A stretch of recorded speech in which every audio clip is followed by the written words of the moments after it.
Hello दोस्तों, मैं Devesh Panigrahi Bastar coaching Jagdalpur से आपका हार्दिक स्वागत करता हूं।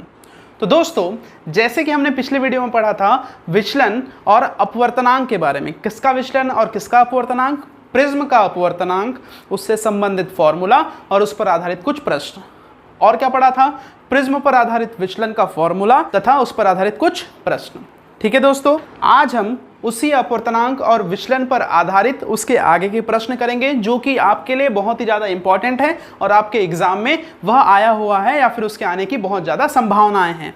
ठीक है दोस्तों, तो दोस्तों पहला प्रश्न कुछ इस प्रकार से है। प्रश्न है 1.5 अपवर्तनांक वाले कांच के प्रिज्म के लिए न्यूनतम विचलन कोण प्रिज्म के कोण के बराबर है। क्या बताया गया है यहाँ पे दोस्तों? एक तो अपवर्तनांक का मान कितना दे दिया गया है 1.5, अपवर्तनांक यानी कि म्यू का वैल्यू 1.5 दे दिया गया है। और क्या बोला गया है? कांच के प्रिज्म के लिए न्यूनतम विचलन कोण को किससे प्रदर्शित करते हैं? डेल एम से। न्यूनतम विचलन कोण जो है वो प्रिज्म के कोण के बराबर है। प्रिज्म का कोण किसे कहते हैं? ए। ये दोनों यानी कि विचलन कोण और प्रिज्म का कोण दोनों आपस में बराबर है। इस कारण मैंने क्या लिखा? Del M is equal to A. यहां तक बात क्लियर है? उसके बाद क्या ज्ञात करने के लिए बोला है? प्रिज्म का कोण ज्ञात करने के लिए बोला है, यानी कि ए ज्ञात करना है हमको। इजी है, कोई दिक्कत नहीं है। यहां पर हमको अपवर्तनांक 1.5 दिया है, यानी कि हमको यदि कुछ करना है तो अपवर्तनांक को लेकर करना पड़ेगा। क्यों ऐसा? क्योंकि दोस्तों यहां पर हमको अपवर्तनांक दिया है, किसके बारे में थोड़ी सी जानकारी दी गई है, अपवर्तनांक के बारे में जानकारी दी गई है। तो अपवर्तनांक से संबंधित हम किसी प्रकार का फॉर्मूला जानते हैं क्या? जी हाँ।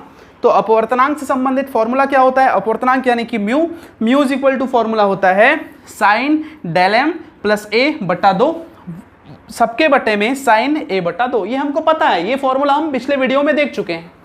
अब इसके आगे क्या होगा दोस्तों? यहां पर हमको प्रिज्म का कोण ज्ञात करने के लिए बोला है, यानी कि ए ज्ञात करने बोला है। तो ए की उपस्थिति तो जरूरी है, लेकिन इस डेल एम को मैं क्या लिख सकता हूं दोस्तों? ए लिख सकता हूं, क्योंकि यहां पर बताया गया है कि न्यूनतम विचलन कोण जो है वो प्रिज्म के कोण के बराबर है। तो जहां पर भी डेल एम होगा उसके स्थान पर क्या लिख सकता हूं? मैं ए लिख सकता हूं। तो इस डेल एम के स्थान पर क्या लिख रहा हूं? मैं ए लिख रहा हूं, और ये ए तो पहले से ही उपस्थित है। तो ए प्लस ए बटा 2 और ए बटा साइन ए बटा 2। तो ए प्लस ए कितना हो गया? 2a हो गया। अब यहां पर देखेंगे आप 2a और बटे में भी कितना है? 2 से 2 कैंसल, और सबके बटे में कितना है? साइन ए बटा 2, साइन ए बटा 2। यहां तक बात क्लियर? तो जब मैं यहां पर 2 से 2 को काटा तो क्या मिला मुझे? साइन ए बटा साइन ए बटा 2। अब यहां पर दोस्तों यदि आप प्रॉपर मैथ्स का वीडियो देख रहे होंगे, जिसके अंतर्गत मैडम जो है वो आपको त्रिकोणमिति पढ़ा रहे होंगे, ठीक है।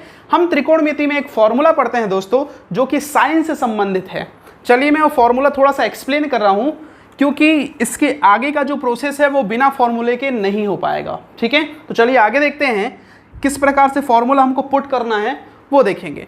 यहां पर एक छोटा सा फॉर्मूला समझिए आप। Sign 2a is equal to क्या होगा? 2 sign A cos A. Formula क्या बता रहा हूं मैं आपको? Sign 2a is equal to क्या होता है? 2 sign A into cos A. आप यहां पर एक चीज नोटिस कर रहे होंगे, जब यहां पर 2a था तब यहां पर कितना आया दोस्तों? a और a आया। बात क्लियर है क्या बोल रहा हूं मैं? जब यहां पर 2a था तो एक a साइन के पास आ गया और एक a किसके पास आ गया? कॉस के पास आ गया। वहीं पर एक बात बताइए, मान लीजिए ये रहता साइन 4a, तब क्या लिख सकते थे हम लोग? 2 साइन 2a कॉस 2a, क्योंकि 2a और 2a कितना देता है दोस्तों? 4a देता है। कहने का मतलब यहां पर जो भी चीजें होंगी हमको उनको आधा आधा साइन और कॉस को देना पड़ेगा। अब देखिए प्रश्न के अनुसार हमारे पास साइन 2a नहीं है, हमारे पास साइन 4a नहीं है, हमारे पास क्या है? प्रश्न के अनुसार साइन a है। तो हम साइन को इस फॉर्म में कैसे लिख सकते हैं? तो देखिए यहां पे sine a is equal to होता है 2 साइन, देखिए यहां पर 2a था तो यहां पर 1a हो गया। कहने का मतलब यहां पर आते आते क्या हो गया? आधा हो गया। तो इस a को भी क्या करूंगा मैं? आधा करूंगा, a/2। यहां पर भी जब a/2 हुआ तो कॉस में भी क्या लिखेंगे दोस्तों? a/2। बात क्लियर है? जब 2a था तो a और a लिखा, जब 4a था तब 2a और 2a लिखा, लेकिन जब a होगा तब क्या लिखूंगा? a/2 और a/2। बात क्लियर है? मुझे ऐसा लगता है कि ये जो वैल्यू है फॉर्मूला के हिसाब से ये आप समझ चुके होंगे, ठीक है।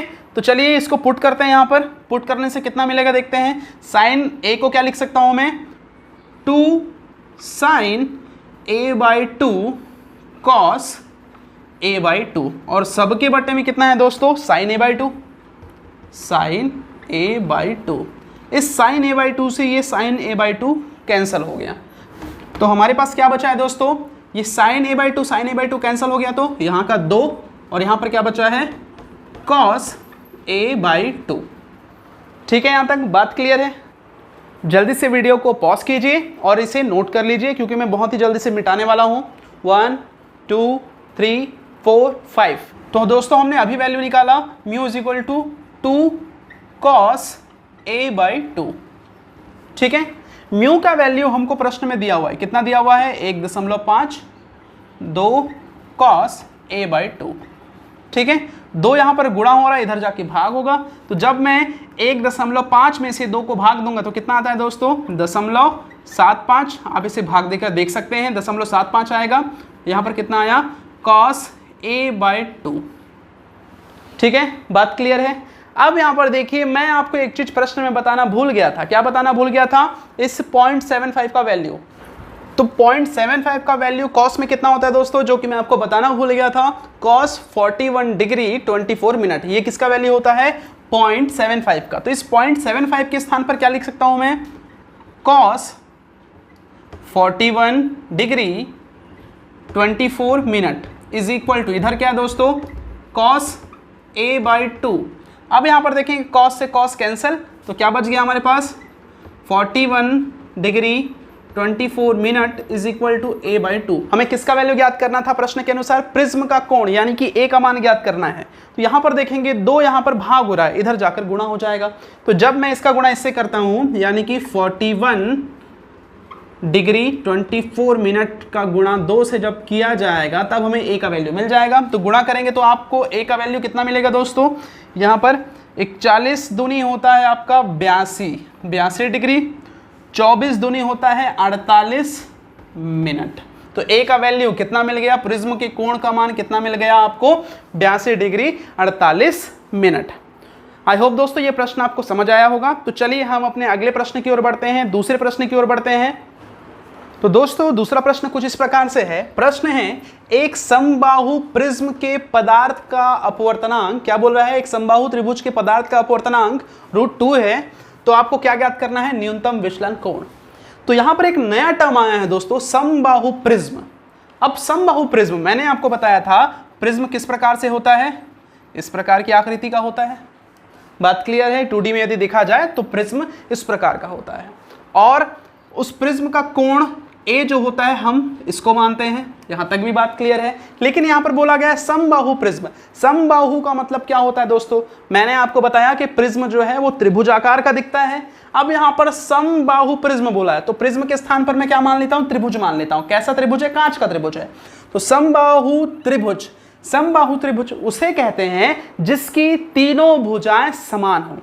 तो त्रिभुज के 3 कोणों का योग, यानी कि तीनों एंगल का सम कितना होता है, 3 एंगल। मान लीजिए ये अल्फा है, ये बीटा है, ये गामा है, तो इनका टोटल कितना होगा, alpha plus beta plus gamma. त्रिभुज के तीनों कोणों का योग कितना होता है, 180 होता है।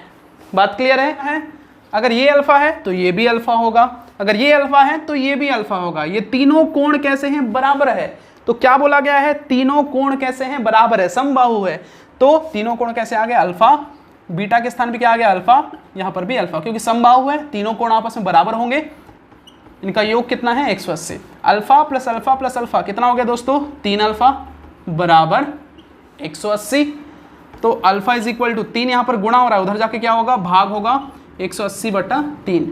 3 एकम 3, 3 छक्के 18, 1 0 का 0। तो अल्फा का वैल्यू कितना आ गया, 60 डिग्री।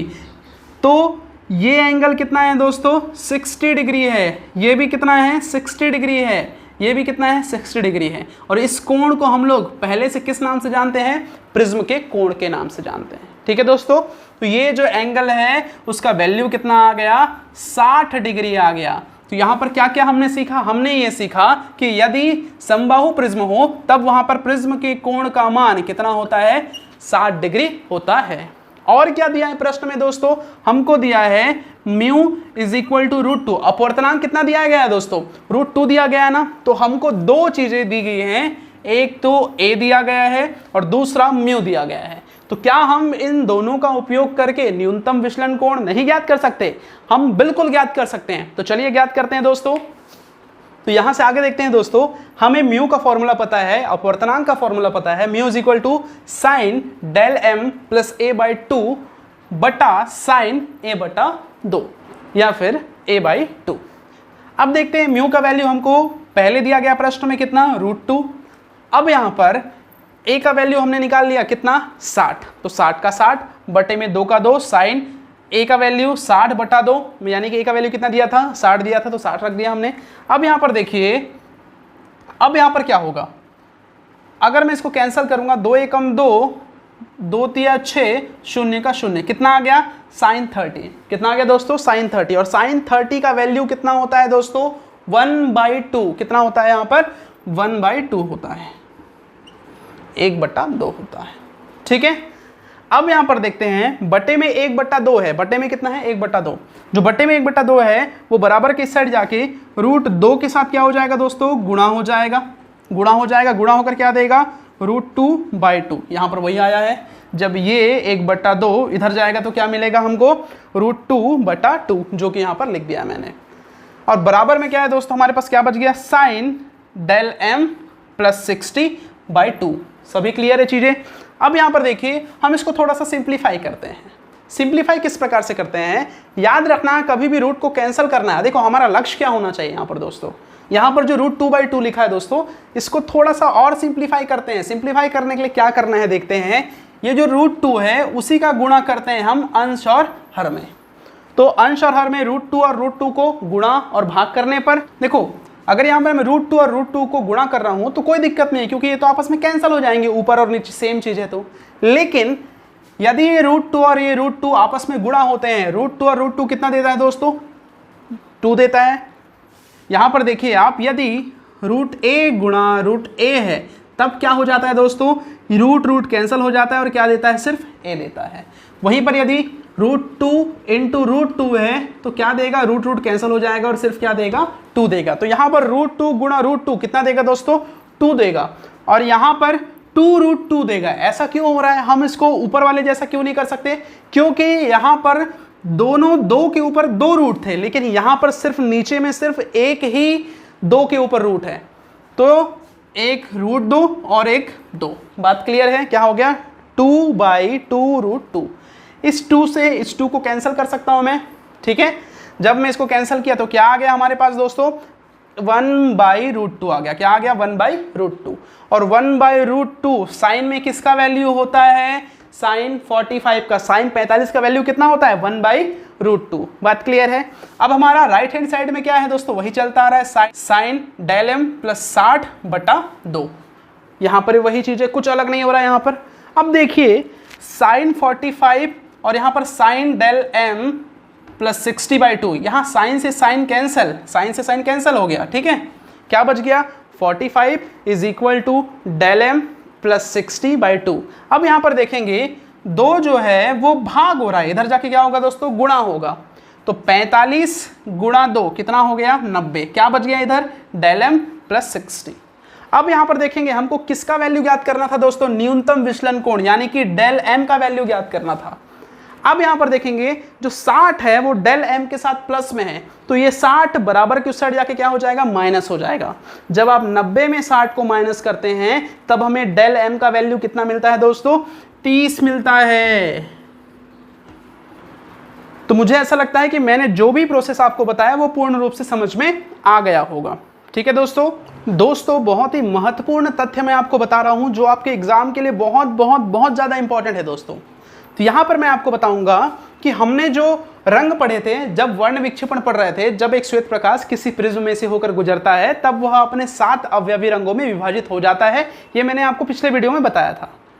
तो यहां पर मैं आपको बता रहा हूं उन रंगों से संबंधित कुछ फैक्ट जो कि बहुत इंपॉर्टेंट है, तो ध्यान से देखिएगा। यहां पर देखना है दोस्तों आपको कि अपवर्तनांक, कौन से रंग का अपवर्तनांक सर्वाधिक होता है और कौन से रंग का अपवर्तनांक सबसे कम होता है। तो यहां पर यदि हम देखें तो अपवर्तनांक में सर्वाधिक कौन से रंग का अपवर्तनांक होता है, बैगनी रंग का अपवर्तनांक सर्वाधिक होता है, और वहीं पर लाल रंग का अपवर्तनांक क्या होता है, आपका न्यूनतम होता है। बात क्लियर है दोस्तों, क्या बोल रहा हूं मैं, सर्वाधिक अपवर्तनांक किसका होगा, बैगनी रंग का, और न्यूनतम में लाल। यही प्रक्रिया विचलन के लिए भी है, यही चीजें हमको विचलन के लिए भी याद रखना है। सर्वाधिक विचलन किसका होता है, बैगनी का होता है, और न्यूनतम विचलन किसका होता है, लाल रंग का होता है। अपवर्तनांक भी क्या था, सर्वाधिक अपवर्तनांक बैगनी रंग का, न्यूनतम अपवर्तनांक लाल रंग का। वहीं पर विचलन भी सर्वाधिक किसके लिए है, बैगनी रंग के लिए है, और आपका न्यूनतम भी किसके लिए है, आपका विचलन वो लाल रंग के लिए है।